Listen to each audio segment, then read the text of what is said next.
Olá, espero que esteja tudo bem com você. Meu nome é Marisete, sou pedagoga. Estou aqui para compartilhar com você a minha experiência, a minha perspectiva sobre ferramentas utilizadas na educação à distância e metodologias ativas. Para isso, eu contarei com a participação da minha colega Daniela. Olá, para você que nos assiste, eu sou a Daniela e trabalho com educação à distância desde 2009. Para mim é uma alegria poder compartilhar um pouco da minha experiência nessa área de atuação, principalmente agora, nesse momento de mudanças nas formas de ensinar e de aprender que estamos vivenciando e que exige de nós muita criatividade e maior dinamicidade. Não é mesmo, Mari? O que podemos falar hoje de educação à distância, principalmente utilizando as ferramentas e as metodologias ativas. Bom, Mari, no meu entendimento, que está alinhado às pesquisas dos especialistas da educação à distância e também à nossa prática profissional, a EAD não é apenas transferir um curso presencial para o online. E também não é a simples disponibilização de materiais didáticos via web. A educação à distância é uma modalidade de ensino e aprendizagem baseada em abordagens teóricas e práticas específicas e em metodologias e estratégias de ensino que respeitam as particularidades dessa modalidade para que ela seja realmente efetiva e capaz de gerar uma aprendizagem significativa. Fazendo aqui uma rápida diferenciação, nesse contexto que estamos vivendo, todos começaram a utilizar aulas online, momentos de exposição com videoconferência, para tentar transpor aquele ensino que era presencial e, por uma questão emergencial, precisava continuar acontecendo. Então, foi nesse cenário que surgiu assim, ou ressurgiu, né? Não podemos falar que surgiu porque já existia. Só que hoje a gente, nesse contexto, começou a utilizar o ensino remoto de uma forma não tão planejada, não tão estruturada, não tão prevista. Surgiu a necessidade por uma questão contextual, o cenário que estávamos vivendo, e neste cenário de mudanças, de pandemia, na qual não poderíamos mais nos encontrarmos para realizar o ensino presencial, começamos então a pensar nas possibilidades de continuar o nosso trabalho, de continuar com as ações que não cabia realizá-las no formato EAD. Por uma questão da própria especificidade do que é EAD, do formato de desenho da EAD,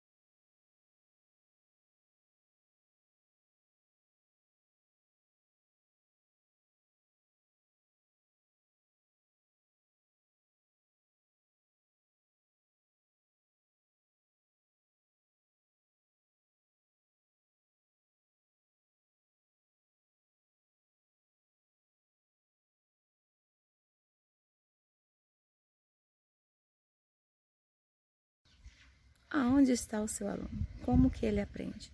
De que forma que ele se organiza para estudar à distância? Quais são as facilidades, os desafios que este aluno enfrenta em termos tecnológicos, em termos profissionais, em outras dimensões? São essas e outras questões que nós, enquanto educadores, docentes, precisamos pensar quando planejamos um curso para ser realizado à distância, quando pensamos nas ferramentas, deveremos pensar nas estratégias para alcançar este público que está distribuído em vários espaços locais, tem várias necessidades, desafios, problemas. E quando modelamos uma ação educativa, deveremos pensar nessas questões e em outras que fazem sentido para o público do nosso curso e para que nós possamos viabilizar um ensino que de fato gere aprendizagem, colocando o aluno como protagonista, colocando o aluno como sujeito da aprendizagem, considerando a autonomia, a proatividade, os saberes que esses alunos já têm. São profissionais, estão trabalhando naquele tema já há muito tempo, como que é a relação deste aluno com aquele conhecimento, o que ele já sabe. Isso é muito importante quando falamos de metodologias ativas e ferramentas na EAD. É isso mesmo, Mari. Antes de pensarmos nas metodologias e nas ferramentas tecnológicas, nós precisamos conhecer muito bem quais as características dos nossos alunos, porque isso vai nos ajudar a definir de forma mais adequada quais ferramentas e quais metodologias nós vamos utilizar. Quando conseguimos ajustar nosso plano de curso às características dos alunos, existe maior probabilidade deles se engajarem nas atividades de um curso à distância. E para favorecer ainda mais esse engajamento, é preciso que o docente online se comunique de forma pessoal com seu aluno e que ele estabeleça sua presença virtual no ambiente de aprendizagem online. E ele vai conseguir fazer isso de forma mais efetiva quando ele aprender a aplicar as metodologias e ferramentas em função dos objetivos de aprendizagem. Então, primeiro vem os alunos e os objetivos, e só depois é que pensamos em metodologias e ferramentas. Realizar a educação à distância hoje requer a gente pensar no nosso aluno. Onde está o seu aluno? Como alcançar este aluno que pode estar em qualquer lugar, fisicamente falando, né? E você precisa selecionar, saber escolher as ferramentas que melhor sirvam para alcançar o seu aluno, promover uma proximidade.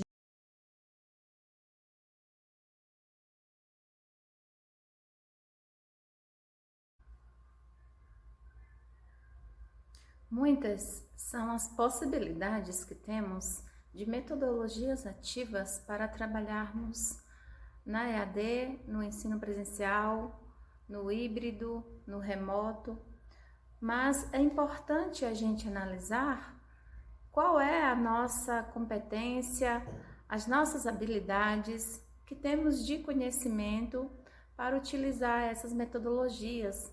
A ideia aqui não é dar uma receita do que é o PBL, como o PBL funciona, o que é trabalhar com projetos, com gamificação, mas é você saber e ter em mente que trabalhar com qualquer uma destas metodologias elencadas requer um conhecimento em relação ao percurso metodológico, como desenvolvemos, quais são as capacidades que aquelas metodologias podem desenvolver na prática, quais são as ferramentas que eu posso integrar no meu dia a dia e que eu conheça, que eu saiba aplicar com segurança. Então, a intenção aqui é trazer esta reflexão em relação ao uso das metodologias ativas, que já sabemos que parte da gente valorizar as experiências, da gente pensar em atividades que partam da prática e volte da prática, que valorize o conhecimento experiencial, que trabalhe numa perspectiva de aprendizagem significativa, e para isso eu tenho uma gama de possibilidades metodológicas, mas eu preciso introjetar isso nas minhas intencionalidades enquanto docentes para atingir objetivos de aprendizagens no sentido de desenvolver competências. Então, nesse processo de analisarmos, pensarmos nessas possibilidades que temos, para viabilizar a construção do conhecimento pelo nosso público, pelo nosso aluno. Temos muitos estudos, por exemplo, da neurociência, que nos fazem perceber a importância de realizarmos atividades que, por exemplo, contemplem diferentes estilos e tipos de aprendizagens. E para isso é que devemos adotar as ferramentas e as estratégias que sejam mais adequadas para aquele tipo de aprendizagem que, por exemplo, a gente diagnosticou ao fazermos uma avaliação diagnóstica ou ao analisarmos o perfil da nossa turma e tentar contemplar as diferentes formas de aprender do nosso público, oferecendo, por exemplo, ações mais personalizadas, ações mais customizadas, contextualizadas, de acordo com o público que estamos ali trabalhando. Então, isso também eu preciso ter em mente quando eu elejo certas metodologias. Eu preciso ter em mente a minha estratégia para desenvolver as competências, as habilidades, objetivos de aprendizagens, e aí eu posso pensar melhor em qual metodologia eu vou selecionar, utilizar para desenvolver a minha estratégia em relação à intencionalidade ali educativa, o que o currículo tem para desenvolver em relação àquele grupo, àquela pessoa, ainda considerando também as especificidades e o perfil dos indivíduos, os estilos de aprendizagens. Então, todas essas possibilidades de trabalhar ativamente com o aluno depende da minha estratégia, do que eu quero alcançar em termos de objetivos de aprendizagens. Pensar na metodologia ativa e o aluno como centro é você viabilizar atividades que permitam a relação teoria e prática. Esta troca, esta conexão, este pensar e repensar constantemente as nossas ações e ressignificá-las com fundamentos teóricos, com fundamentos dos saberes experienciais de outros colegas. É nesse ponto que você tem que pensar a metodologia ativa. Quais são as atividades? Eu vou aplicar o PBL no meu curso, porque eu acho que o PBL possibilita trabalhar problemas e é muito interessante o aluno pensar em soluções diversificadas para os problemas. Bacana, é uma ótima ideia e você pode fazer isso. Mas não deixe de observar que o PBL tem uma metodologia própria. Quando a gente fala de PBL, toda ação educativa, pela lógica metodológica do que é o PBL, deve começar e terminar com esta metodologia, assim como projetos, quando a gente trabalha com projetos. Claro que, pela lógica, por exemplo, do PBL, como surgiu nas faculdades de medicina, há currículos construídos com PBL, há disciplinas que podem ser aplicadas ao PBL. O que você não pode é começar um curso de uma forma e no final, agora eu vou aplicar um PBL. Então, a gente precisa se apropriar dos fundamentos educacionais, pedagógicos, teóricos, de certas metodologias antes da gente sair aplicando. Esta é uma dica que eu deixo, porque eu já vi várias situações que as pessoas, no meio de uma atividade, quer aplicar uma metodologia que não se adequa pela lógica metodológica da metodologia. Em um curso à distância, você pode aplicar, por exemplo, um GVGO, que a gente aplicava no presencial, e claro, tem que ser recontextualizado, pensado junto com a equipe pedagógica que te dá apoio, com pedagogos, com a equipe da sua escola, que tem essa função de trabalhar junto na construção do planejamento das atividades. Muitas das estratégias que aplicamos no presencial para colocar o aluno como centro, com certas reconfigurações, considerando as ferramentas da plataforma que utilizamos, podemos realizá-las também à distância, como eu já tinha falado.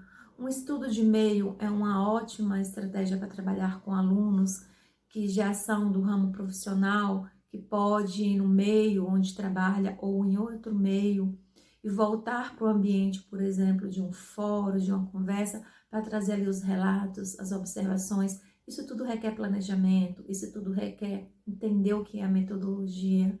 Então, tem várias estratégias que você pode trabalhar à distância.